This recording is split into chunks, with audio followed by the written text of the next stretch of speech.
The accident not only, তারপর একটা gap দেওয়া আছে, his leg but also dash his Joints. Not only but also যুক্ত সেন্টেন্সে নট অনলির পরেও যা হবে বাট অলসোর পরেও একই জিনিস হবে।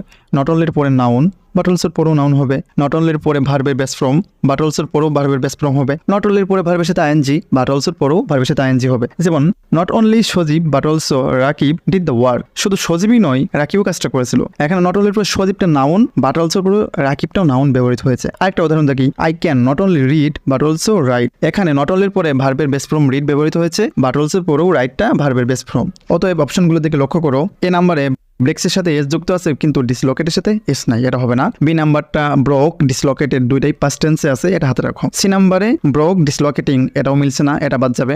ডি নাম্বারে ব্রেকিং ডিসলোকেটিং, এইটা দুইটা ফর্ম মিল হওয়া সত্ত্বেও এই সেন্টেন্সের মধ্যে একটা ফাইনাইট ভার্ব লাগবে, কিন্তু ব্রেকিং আর ডিসলোকেটিং এটা নন ফাইনাইট ভার্ব হয়, এটাও গ্রহণযোগ্য হবে না। অতএব